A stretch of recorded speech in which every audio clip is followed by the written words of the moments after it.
Hi, guys. Thank you so much for tuning in and checking out this interview. This is something that I've wanted to do for a very long time. It's for me. For me, it's all about getting to know all of the amazing women in my life, whether they be mums, friends, or just people who have influenced me directly or indirectly. So thank you so much for joining me today, Chelsea. Thank you for having me. So where are you in the world, just so everyone knows? I am in Boston, Massachusetts, where it is currently starting to get very cold. Yeah, it would be heading towards winter now, wouldn't it? Yep. It's like 50s, or well, you guys are in Celsius, but 50 degrees for us. Yeah, Fahrenheit. Yep. Yeah, Fahrenheit. I was like, imagine if that was 50 degrees Celsius. You'd literally be like, yeah, we would be dead. So from what I remember, because we met like 2 years ago at this massive event in San Diego, where your family kind of like kidnapped me for the week. So that was awesome, by the way. I like one of the best memories that I have. So yeah, but just for those who don't really know all that much about you, can you just kind of like let them know like a little bit about yourself? Yeah, absolutely. So I am 23 years old. I grew up in the network marketing industry. My parents were very successful in the industry before I was even born, and then continued to build while I was very young, and then decided to move on to own their own separate businesses. So I grew up all around entrepreneurship. I always knew I wanted to own my own business. I always knew that I wanted to own my own time. And I just knew I could never work in an office. So I just graduated last year from the number one school in the world for entrepreneurship, Babson College, which was an amazing experience. And I kind of was at that debacle where a lot of young entrepreneurs were at. I hear it all the time of, I wanted to start my own business and own my own time and start building an asset for myself, but I didn't have an idea. I didn't have capital. I didn't have investors. And I didn't have the experience that I needed to do it. So it was this like weird exchange where it's like, okay, I don't have any of these things, so I might as well go get a job. But I knew that I didn't want to get a job, but I got an internship going into my senior year, and I hated it. And that's kind of when I started looking at the current network marketing company that I am in, because my parents had gotten involved with it when I was a freshman in college, and kind of decided to pursue network marketing because it allowed entrepreneurs the ability to do all of those things, be an entrepreneur, create an asset, create a financial stream of income, own your own life without having to overcome any of those barriers. Your camera's frozen. I know. I noticed that. Hold on. Let me. Is that better? Okay, perfect. That's right. We can still hear you, so it's all good. Okay, all good. Perfect. So that's really cool. So what led you to do the work now? And when you were younger, what did you think you were going to do when you grew up? So I'm one of the few people that probably grew up wanting to do network marketing. But I really think that that's changing. I think that we have a huge shift in our world happening right now, and the way that people earning income is specifically for millennials, for young people, because what's happening is that people are realizing that you don't have to show up to a job 9 to 5, that you can create your own income stream because of what's the onset of the internet and social media and stuff like that. So I think that's shifting. But ever since I was a young kid, like, I always knew that I wanted to own my own business. I used to want to be an inventor. And then I realized that I would actually have to have ideas to invent and a way to make them. So that kind of nixed that really quick. But I, at the age of probably like 13, started wanting to do network marketing. And I remember specifically it was because I fell in love with a makeup company. and I loved it. And I invited all my friends over and I did all their makeup for them. And then they all went home and went and bought it. And I was like, Mom, I think I should be in network marketing. Like, that's exactly what you used to do. And she was like, okay. And even when I went on my college interviews, I would say like, oh, what do you want to be when you graduate? And I would say network marketing. So I'm a little rare of case, but I really do think this is where our generation is going. It's network marketing is going to be like, there's computer science, accounting, marketing, finance, network marketing. And it's not going to be this, niche industry, even though it's really not, since it's a multi-billion-dollar industry, but considered one anymore. And how I ended up where I am, I actually got started for the products. I was 18 years old, and my parents had been using the products while I was away at college, and I was looking for what they had, the results they were getting. So I got on the products. I had a great result, and it's just, the tale of any network marketing company. My friends saw the results. They wanted them. I shared it with them. I started earning a little bit of money. It eventually replaced my babysitting job, and then that was awesome because I could hang out with my friends and still have a second income. And then I decided to do it full time when I saw the real opportunity of young people owning their finances. That's really cool. Yeah, it's definitely once you kind of see like everyone else or like those that are close to you starting to have like amazing results, or they're not busting their ass at like jobs and stuff, you kind of go, wait a minute, what's going on here? Like, how can I do what you're doing? Like, I know for me, like, you and I were when we met, we were at the same place. And then not long after that, like, I fell pregnant, and then you kind of just absolutely took off with your business. So for me, watching where you're at, and then also like for me, also watching where all my other friends are at with what they're doing has definitely been a main like motivator for me. Yeah. It's like you kind of stop putting, how like you put people on pedestals when you're like, oh, it's all well and good for them, they're like this, but like it's really hard to do that when your friends are the ones that are actually like doing really well. Yeah. Absolutely. So where do you feel most like yourself? Ooh, that's a good question. I feel most like myself when I'm speaking on stage on a topic about business. And this has been something that I've been really working to figure out, because I kept trying to, like you said, you idolize people, especially in this industry. And then I kept trying to become somebody else. Like, I need to speak like this, or I need to speak like that, and I need to slow down or speed up or be animated. And what I realized was that my passion really was in this business model. I mean, I went to one of the number one business schools, entrepreneurship schools. I have 2 entrepreneurial parents. I grew up around business.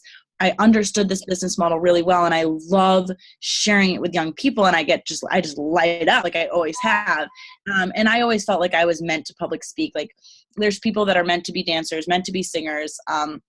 I feel like I'm in my zone of genius when I'm on stage and I'm connecting with that audience and making them feel what I feel, and really motivating and relaying something important into their lives. Yeah, and you can definitely see that through all of your social media platforms as well. Like, that really comes through with all of the webinars and the interviews and all that stuff that you do, which is amazing to see, because some people tend to kind of embellish a little bit on who they are on their social media. Whereas I feel for you, that's like, that just doesn't exist. You're the same person in real life as what you are on social media, which is great to see. Thank you. Where is your favorite place to be? Anywhere I've never been before.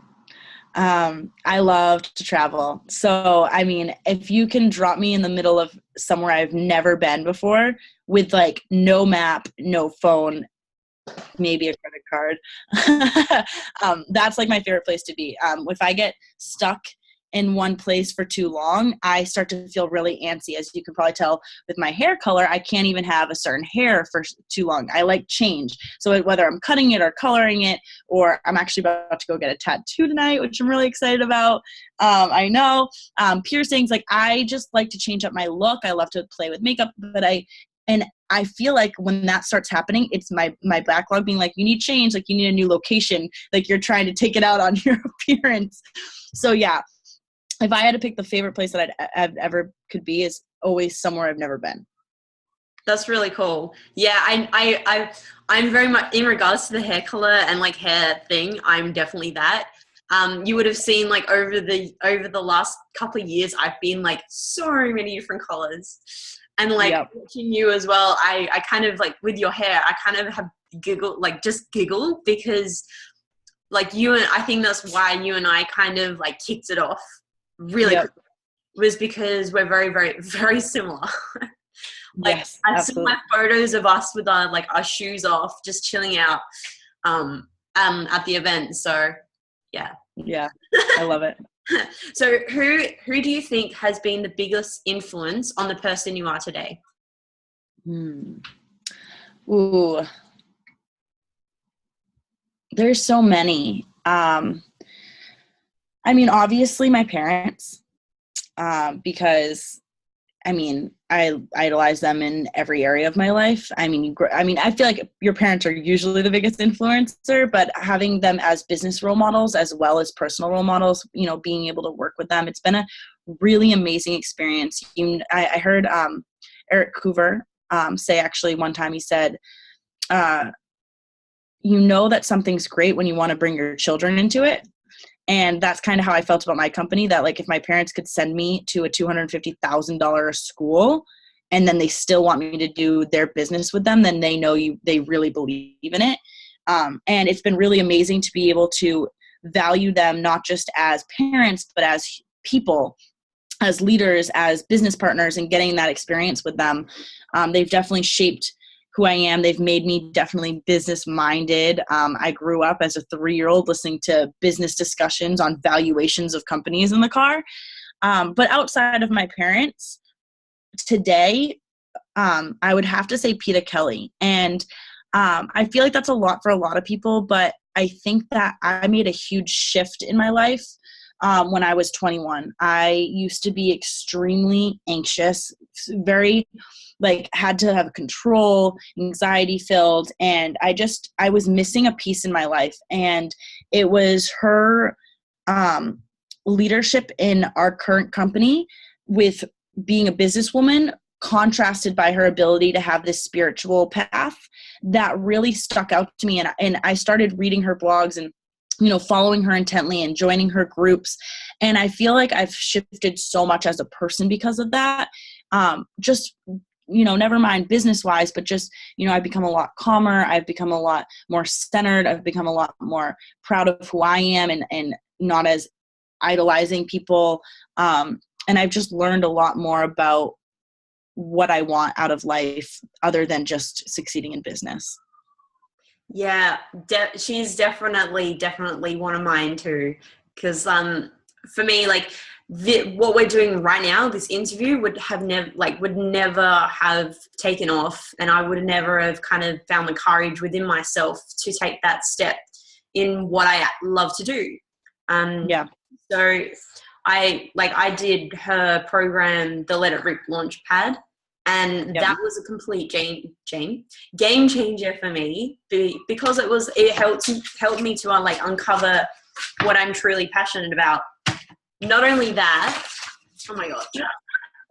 Not only that, but it's helped me form some amazing partnerships and friendships too. Yeah, absolutely. You right, Baba? He loves getting in on my interviews and all my Facebook Lives as well. I love it. It's so real. Definitely. So what decade do you feel you most belong in? These questions are so entertaining. Oh my goodness. I don't know. I've never thought about that before. Probably like the 20s. No, the 30s. I don't know. Like anything around like that flapper time. I always, whenever that's the 40s. 40s, yeah, that's the 40s. Same difference. I'm not good with history. It's not my strong suit.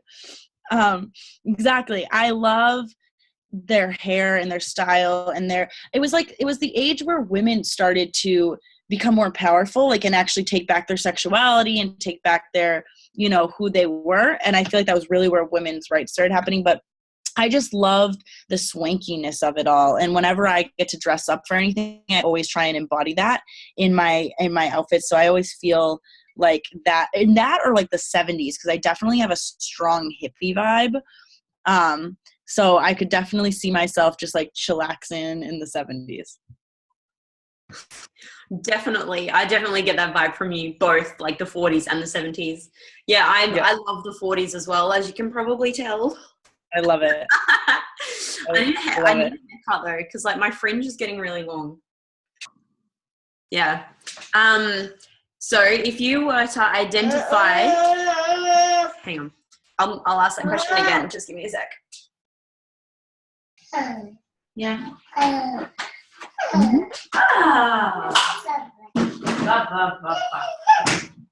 what happened?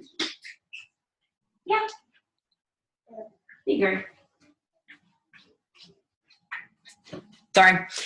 Okay. I definitely don't kind of hide the fact that my life is like this. I love it. I just own it. It's the honest truth. It's business of the 21st century is going to become very real. Oh, yeah. So the question that I was trying to ask before, if you were to identify with one fictional character, whether it be in a book, a show, or a movie or anything like that, who would it be and why? Ooh. I haven't read a fictional book in so long because I've been reading so many personal development books. And movie. Okay, I know. I actually just watched it last night for like the 5th time because I'm about to do a presentation on Saturday, Super Saturday, and I want to pull a segment from it. In Tomorrowland, which is a Disney movie. I forget the main girl's character. She's blonde. She's in high school. I forget her name, but I identify with her the most because her entire role was this undying optimist. Like no matter what the situation was, she was just like optimistic and all about change. So she was, you know, in all of her classrooms, they were telling us how the world's ending, how we have global this and global that, and how, you know, society this and society that. And all she wanted to know is, okay, like I get it, but how do we change it? And her role was basically saying that like if we believe something is going to happen, it will. And her quote was, you know, there's 2 wolves, one that always thinks negative and always the one that always thinks positive. Which wolf wins? And she always says the one that you feed. So I really relate to that. I love that movie. The first time I saw it, I was like, I had to buy it. Now I own it, and I watch it like a lot. I mean, every time we watch it because it just relates to me about being a dreamer and, you know, bringing all the dreamers together. Yeah, I think any movie to do with Disney, I think everyone should watch it. Like, yeah. I've read one of like the leadership books that they have, all about how the parks are run. I got that from Disneyland when I was over in America. I think that any kind of like company that develops people and not workers are amazing. Yep. You know, yes, Disney is definitely like one of my favorites. Like me too, all round, absolutely. Yep. So, do you easily accept compliments, or do you find it really difficult? Difficult. I'm so bad at compliments. I'm working on it though, because I was told that it's an exchange of energy, and that if you're unable to accept a compliment, then you're stopping. I was actually in the book that I was reading that you probably read, The Big Leap. Yeah. And he was saying that people who can't accept compliments are not able to go into their zone of genius because they're stopping their flow of, you know, and telling the universe to not accept it. So I'm working on it, but I have always struggled with it. Yeah, me too.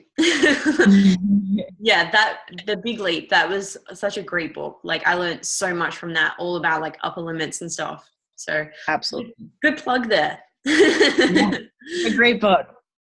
Yeah. Do you believe in soulmates? Good question. And that's not like, like husband, wife kind of Yeah. It's like, two souls that should be in each other's Yeah. lives. I've been reading about it a lot, and I always used to believe in it. Like, I was always convinced that everybody had one person. I'm more so convinced in the more basic term of like soulmate, like your soul is good friends with this person's soul type of aspect. And like, I totally believe that there's some people that you'll meet and right off the bat, you can instantaneously be best friends with them. And then there's some people that you just never click with. And I feel like those are people in your life that, you either knew in past lives or your souls just connect. They are used to each other, or they're similar to each other. And in romantic relationships, I definitely think that there's multiple soulmates out there for you, but there's more perfect matches. And I think that's one of the things I've always struggled with like dating and stuff, is just like, and friendships, is identifying what's a good friendship and what's a great one, and what's a good relationship and what's a great one. And I want to strive to have greatness, and they always say good is the evil of greatness. And sometimes I settle for friendships that are not 100% in my favor, and are bringing me down a bit. And I've definitely been in relationships that are the same way. And then I've had friends point out, let that one go. It's going to open up the area for the better people, not better people, but the better suited people for you to come into your life. Yeah. So that for me, I think that our souls just like, there's different levels of connection, and, letting yourself be okay with the ones that aren't 100% aligned with you, leave and be on their own journey and align with the ones that are supposed to be in yours. That's definitely a great answer. And pretty much how I feel too. Like, there are people where you'll meet and you'll instantly click, and then there's other people where you meet and it's a bit like part of you is like, no, don't go there kind of thing, or like, not that there's always like an awkwardness. Yeah, so, totally. Yeah, I always love asking people that question, because I get so many different answers. Yeah. Leading on from that one, you've kind of answered it a little bit, but are you more spiritual or religious, and why is that? I love this question because I tell people all the time. I never used to believe in, like, it's not that I didn't believe in it. I just was like, I'm not religious. And then I started learning about spirituality, and I was like, oh, you can be one without having to be the other. So I am definitely 100% more spiritual than I am religious. I actually had to go to church because my family is Christian, and my grandmother is very like, let's go to the church and stuff. And we don't really go unless it's Easter or Christmas. We're that type of Catholic Christian family. But I was there recently, and I just remember looking around feeling like, this is so silly. Like, we're all just performing like an act. And it's not, for some people it's completely, but for me, my soul just did not align up with it. Like, I felt like I was like, it was like, stand up, sit down, sing a song. And I was like, this is so silly. Like, years from now, maybe people will look back and be like, how ridiculous was that? Or it could be their truth. One of the things I love with Peter Kelly is that everybody has a different truth. Everybody has a different truth. So for some people, God, Jesus is their truth, or whatever other religion. For me, my truth is more that we're one with the universe, and that we are our own guru, and that every single human being is so powerful. And sometimes I feel like we use religion to almost give up our own power and put it on somebody, on some other figure. And to remember that we are as powerful, and whether you're religious or not, we are as powerful as a higher being because we're a part of that higher being. And I believe in the universe and the way, when you start looking into it, it's just crazy how beautiful this world is and how amazing it's created. So to think that I'm inside of you, we're floating on a big blue ball in the middle of the world.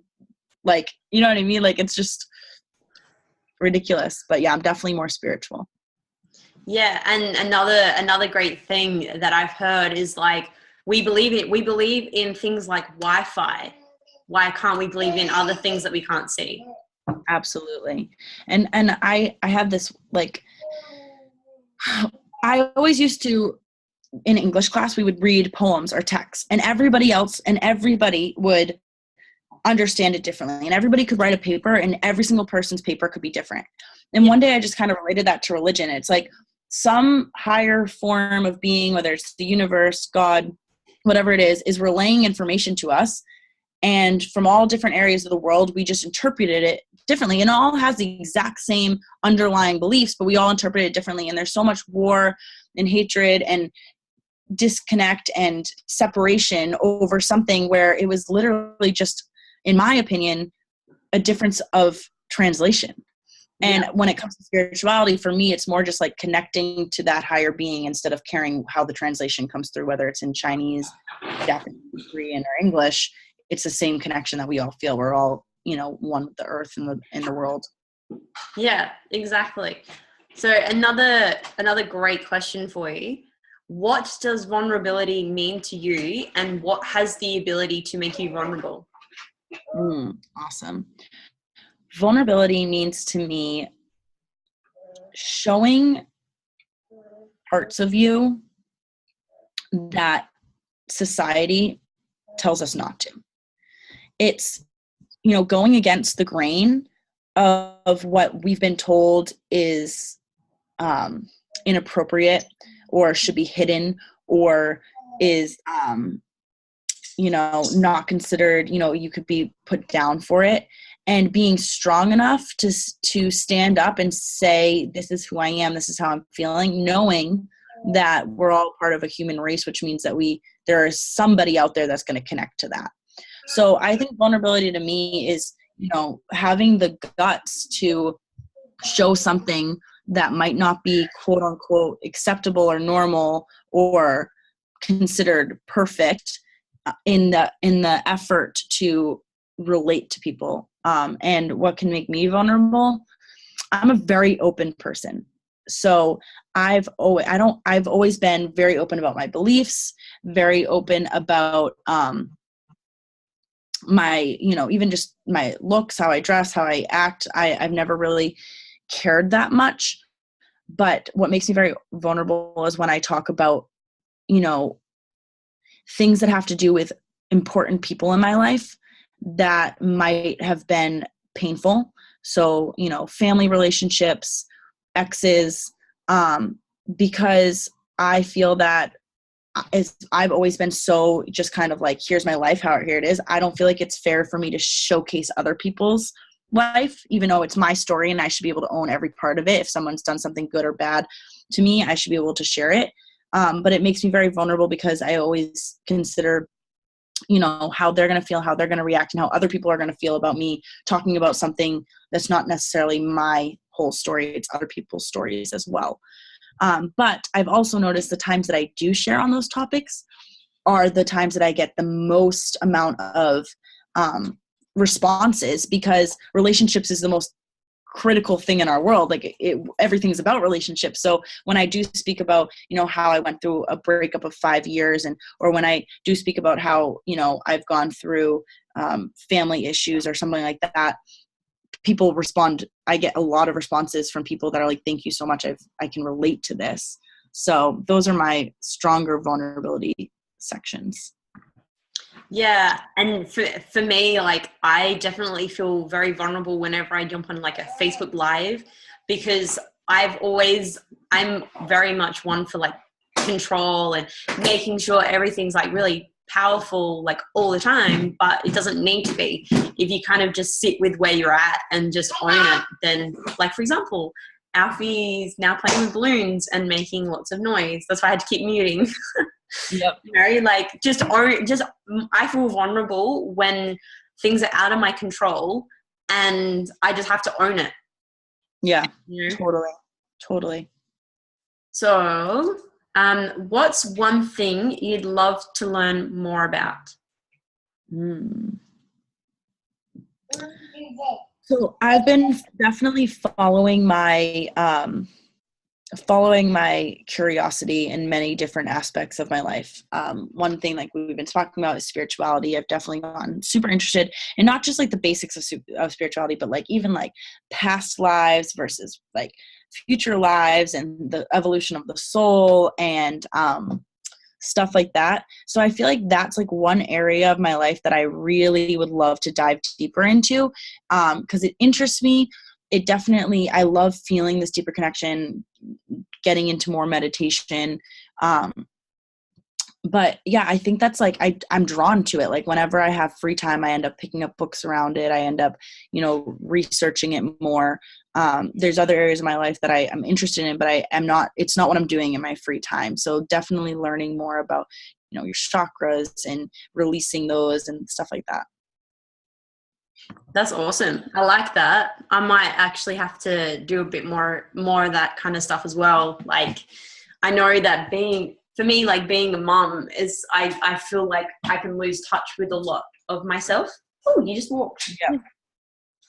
So yeah. What is something you've never done that you've always wanted to do, and why haven't you done it yet? Ooh.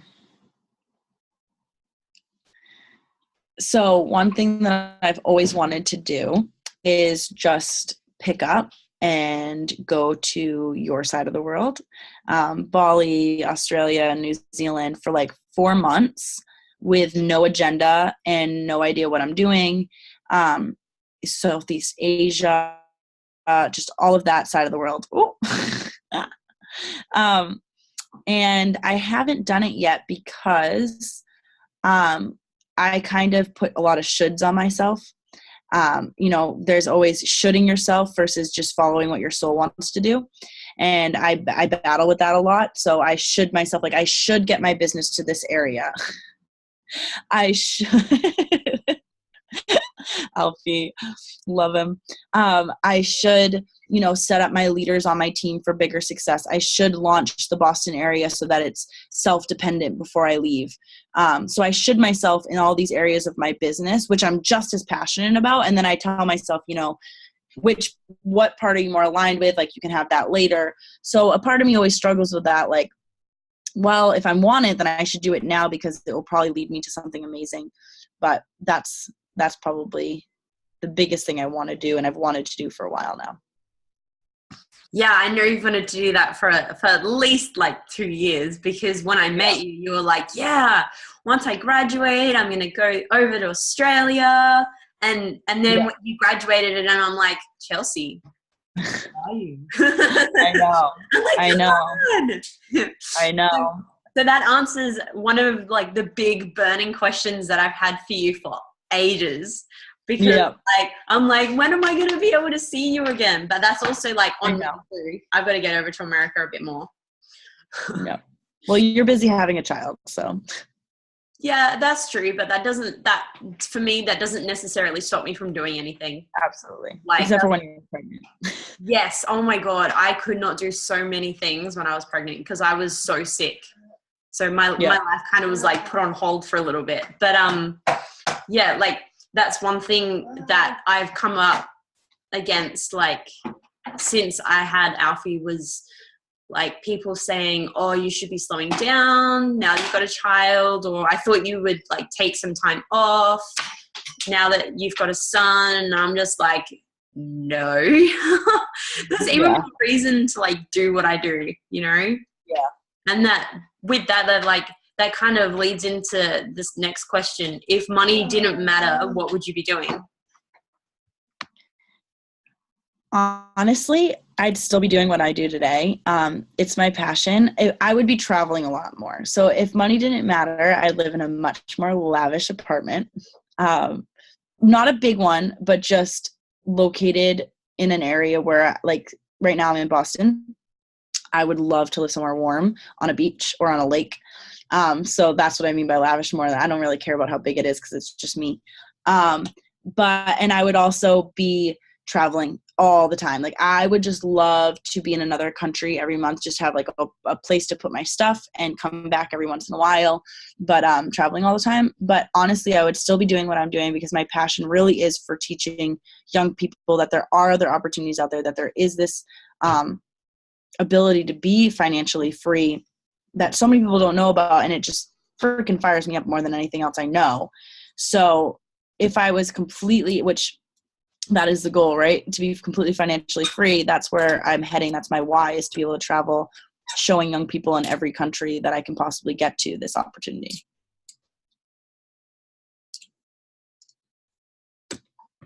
Most definitely.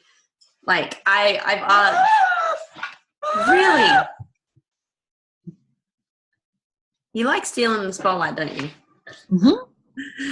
Yeah, most definitely. Like when I was talking to Carrie last week about like that question, she pretty much answered it the same. I was like, I would do exactly what I'm doing now, but I would be like more into it, and I would probably be just living somewhere that's just more of what I have now. Yeah, exactly. Just making it bigger. Yeah. So what's your favorite memory? My goodness. These questions. I'm like, things I don't usually think about. I love it. Ever, like in my entire life. Yeah. Of course now, like your mind goes blank and it's like, I've never had a memory.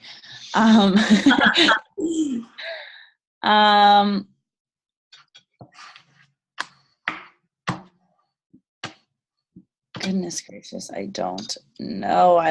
I'm the type of person where I've never been somebody who looks much on the past.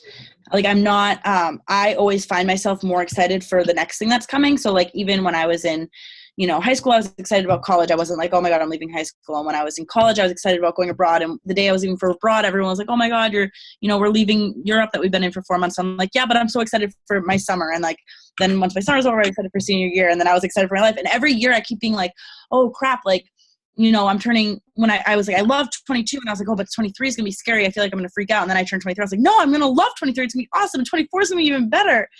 And so like, that's just kind of always been my mentality. So I don't spend a lot of time thinking about that. But my favorite memory in any category, oh my goodness, I can't even think of one.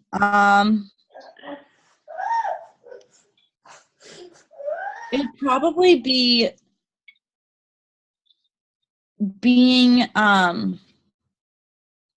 in Rome with my family, which was really awesome. So when I was living there, my family came to visit for Easter, and we went to the Vatican, and I got to spend time with them. But just being, it was the time in my life where I had no responsibilities to anything. I had just broken up with a boyfriend of 5 years. I wasn't pursuing a career at all yet, even though I started to know that I thought I was going to do network marketing. And I got to have my parents there, and I got to like just live my life doing what I wanted to do. So Easter that year was probably one of my favorite memories. That's really cool. Yeah, I remember you like telling me a lot about that time in your life when we met. Yeah, because it had just happened. I had just gotten back from it like 3 weeks beforehand, or like 5 weeks. Yeah. And you can tell that when we met was kind of like a new beginning for you. Yeah. Can you stop playing with a spoon? Give me that. Got it. All right. Totally grab that with my foot. So what is the craziest thing you've ever done? I've done a lot of crazy stuff. I mean, I'm about to go get a tattoo for no apparent reason.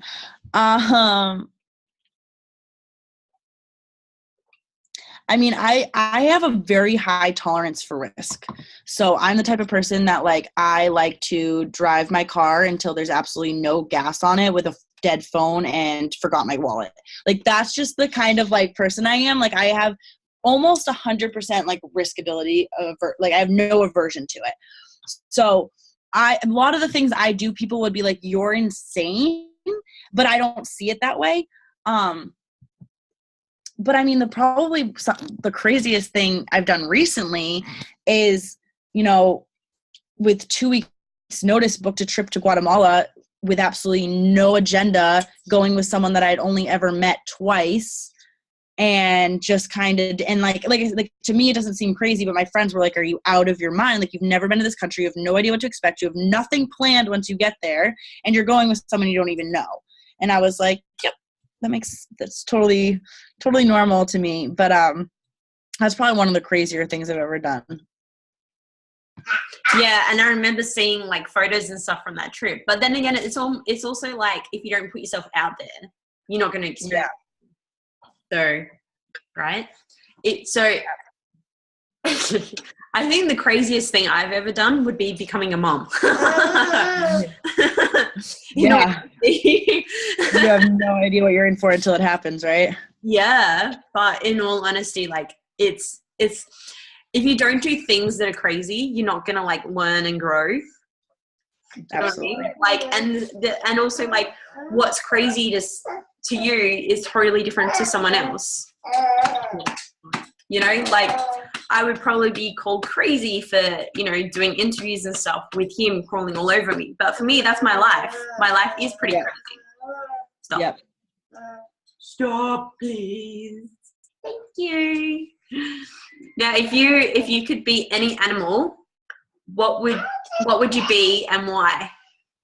A monkey, because they're so freaking cute. And I kind of look like one, so I've always been like more towards it. No, I love monkeys. I've always loved monkeys. I always wanted to pet monkey. I love how curious they are. I love how funny they are. I love how they can just climb all around, and they're just so freaking cute. Ow, please don't do that, Alfie. Yeah, funnily enough, like most people that I ask actually say monkey. I don't know why. It's really bizarre. It's really bizarre. But what's one book, show, movie, or song you're embarrassed to admit you enjoy? Thanks, Alfie. I mean, in general, I just still really love Disney, like little kid Disney. Like I could sit down and watch Tinkerbell by myself.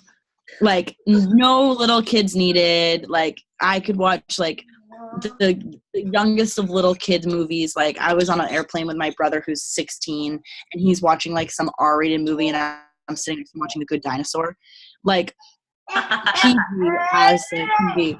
But so that's probably the most embarrassing. Like I just like my soul has not aged a bit.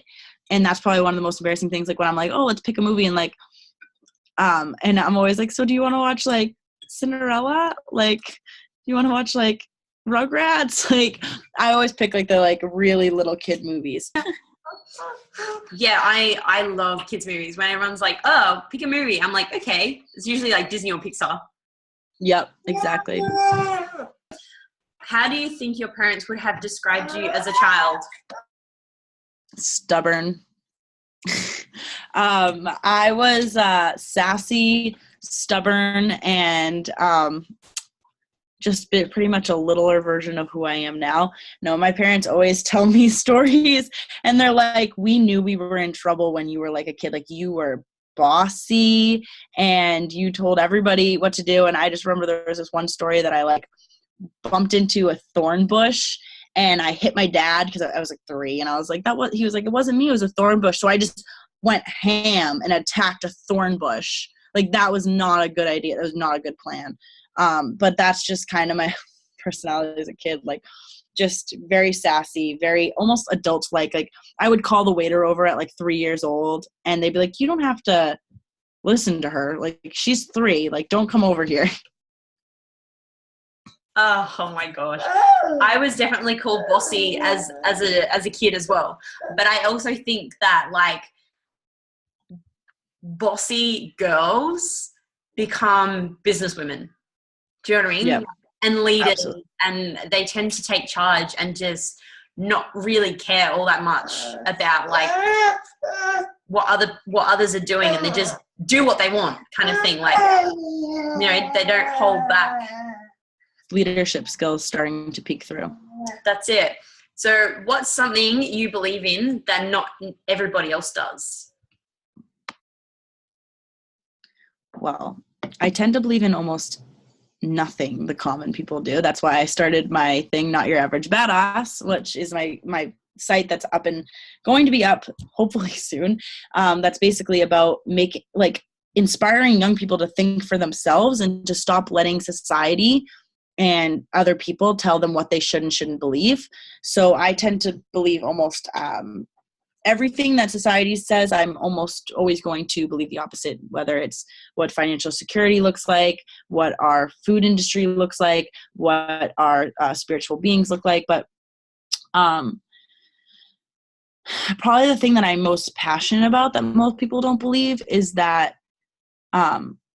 young people really can become completely financially free, and that the network marketing industry is the most lucrative business model out there. And like, there's really no persuading me of it at all. Like, I grew up in it. I've done the research. I've seen it firsthand. I taken classes on it. Like, I just get it. And I also get traditional business so well. And I know it's just this opportunity. And I really, really believe that the way our world is changing, like, people aren't earning an income the same way. And I truly believe that the 9-to-5 it will be dead in a generation or two. And not just network marketing, but so many other things will come to form this way, but that's going to be the way of the future. Even people in the industry still don't believe that as wholeheartedly as they should, but I completely believe that.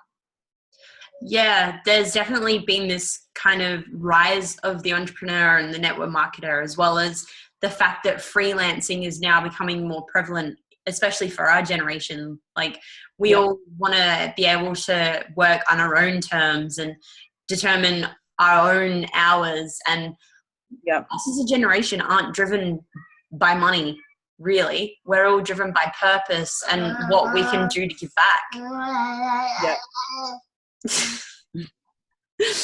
So leading on from that, like, what's one thing you would say would make you unique? I think one of the things that makes me unique is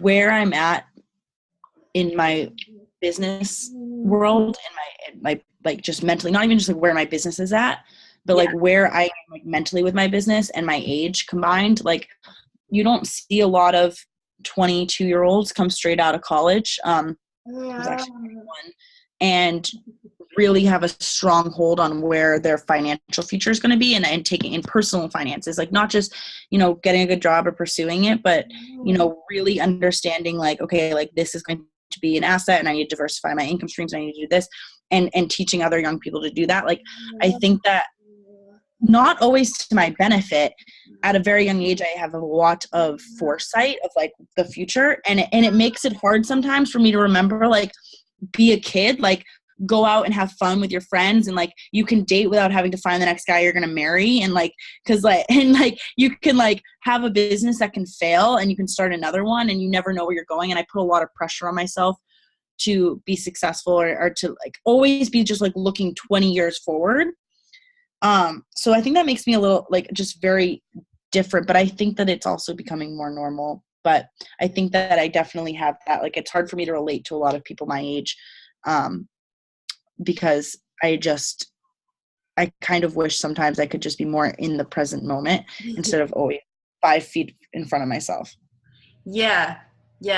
I'm definitely like that too. 'Cause, like, I think a lot of us, like you and I, and, like, our friends who do the same thing that we do, we kind of forget that, like, a generation ago, people our age were out, in exploring the world and partying and making, like, so many mistakes, and really, like, experimenting in sometimes really bad ways.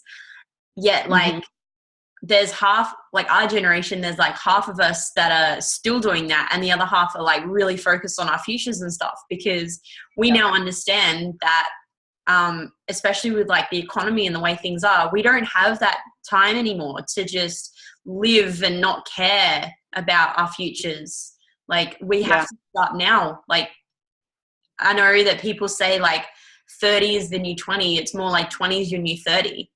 You've got to know what you're doing, because the economy and where everything's at the moment is just really bad. Like, all of these retirement funds, like, they're not going to exist by the time we retire. So absolutely. We have to, like, really get our butts into gear and work out what we're doing. Totally. And I know for me, like, it used to scare me a lot, but now, like, it just doesn't faze me because I know what I'm doing. Yeah. So Totally. if you could give advice to your 16-year-old self, what would it be? Oh, calm the F down. I was the most high-strung 16-year-old ever. I had to do everything. I had to be a leader in everything. I was captain of my tennis team. I was in every organization. I had all my college apps done by myself. I was early decision to everything, early action to all my colleges. I stressed out so much over school. And I just felt the need to be perfect in all areas of my life.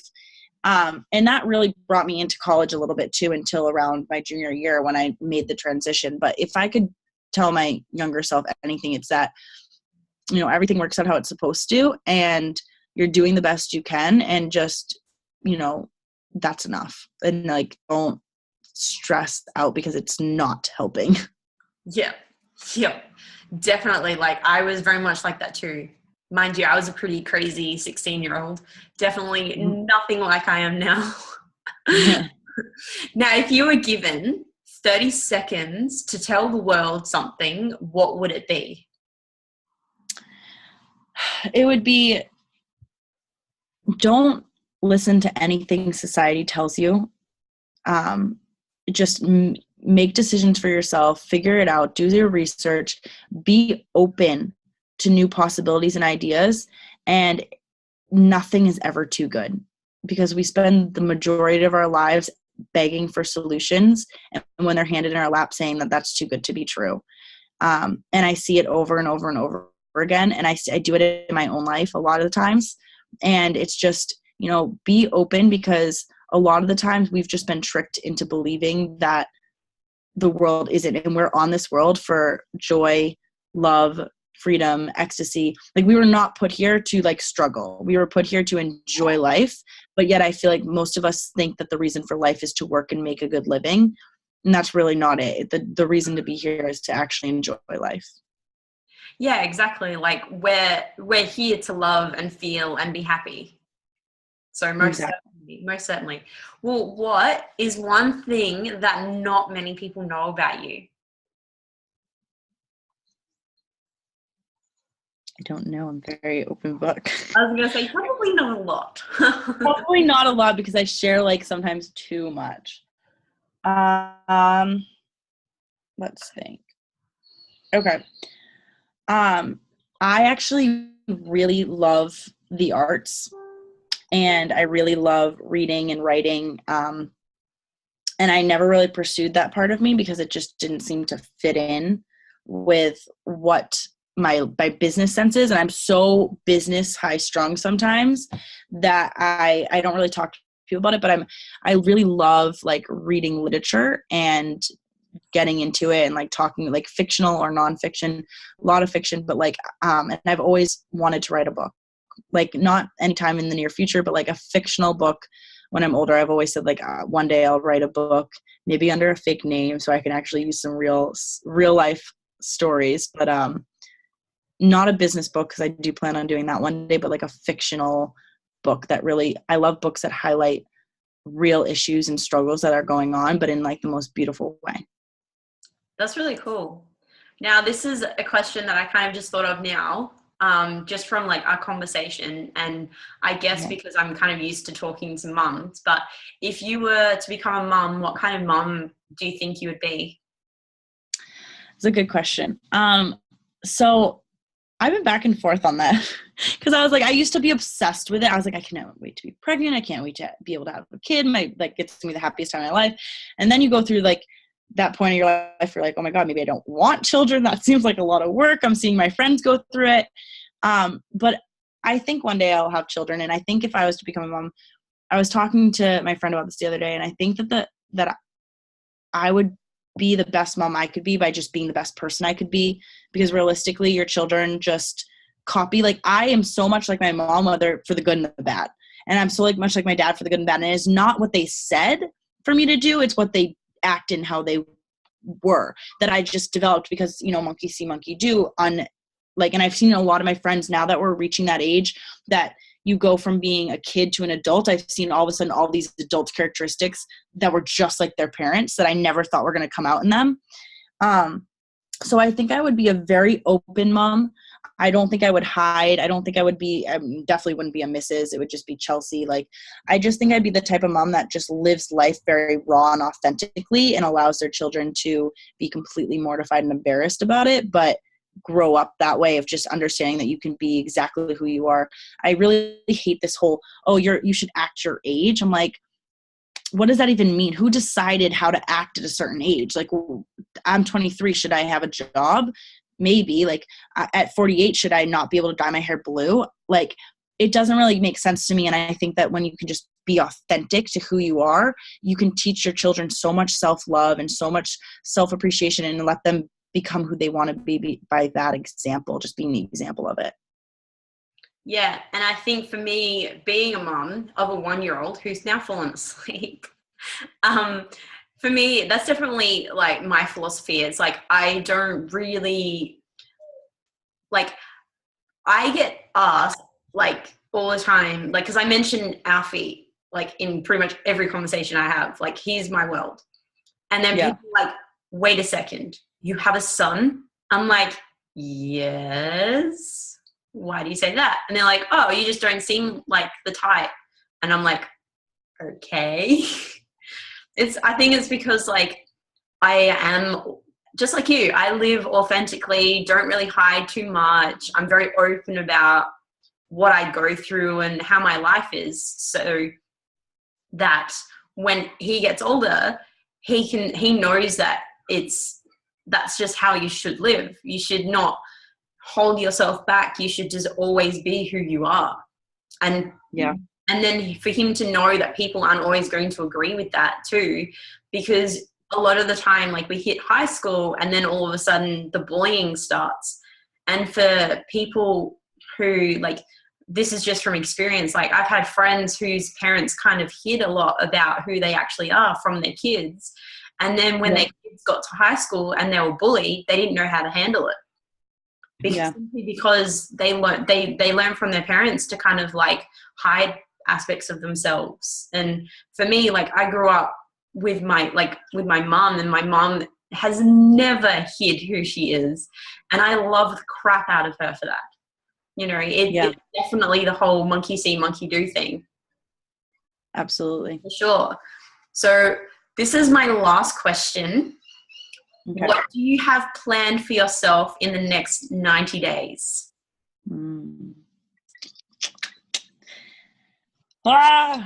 So I've been, I don't even want to tell you this because you're going to get way too excited, but I've been like looking at coming over to Australia in December and Bali, that area. But I'm not 100% sure because I have to hit certain business goals. So I started a business goal planning back in September, and I had to hit certain ones, but I've been looking at flights and stuff like that. And December is pretty much the only month I have off for the rest of the year. So I was looking at coming down there. And then of course we have the New Way Live that I would love to freaking attend. But in the next 90 days, really what I'm looking at is I just moved into a new apartment. It's my first time, living in an apartment ever, because I was always in a college dorm. And then I was living at home because I was traveling so much for the first year. So just settling in, figuring out my way, learning to be an adult, and, building my business in the area, which me and my roommate have been really working on doing. And then hopefully a rewards trip if I deserve it, if I hit my goals. That's really cool. Yeah. Inside, I'm just like, yes. We shall see. It would be amazing to see you. I'm definitely going to be in Sydney in December. I've still got to book my flights, but I've got family there, so it's easy. Yeah, easy. Totally. And like, I'm sure that if you were to go to that event too, you would have somewhere to stay, because you can stay with like where I'm staying for sure. Yeah, no, I know. I have so many friends that live in Australia now. I feel like I have more friends in Australia than I do in the US at this point. Like, I feel like all my friends happen to be Australian, and I'm like, if you could find me a man. No, I'm just kidding. I'm just kidding. The accents. I'm sure there's lots of men that would absolutely love to have you, but also like you're in such an amazing company that like you will for sure like attract somebody somewhere along the lines. Well, I'm not looking for one now, but the accents are just so cute. Yeah. Well, hey, I look at freaking Peter and Eric, and they attracted each other, and I'm just like, well, if they can do that, then I'm sure like you guys, like my friends, can do the same thing. Exactly. Just attracting it. I think I'll be a little older before I ever get serious dating again, but yeah, just own being a boss lady. Yeah. I love it. I love being single. Yeah. I love Australian accents just as much. Oh, I remember when I was over in America, for that week, I was like, holy crap, like I have a really strong Australian accent. It's crazy. Yeah, I love listening to it. It's awesome. Oh, thank you. You and Beck, and getting to hear, and then hearing Pete all the time. I'm like, love it. Yeah, I found that so crazy that you ended up being friends with Beck, because I'm friends with her as well. I know. We literally like have gone through some adventures together. I know, I've seen. But thank you so much for your time. It's been amazing getting to know you a lot more. And absolutely. I for sure like look forward to some crazy adventures in our future, because I can guarantee you that our paths will cross physically a lot. I guarantee.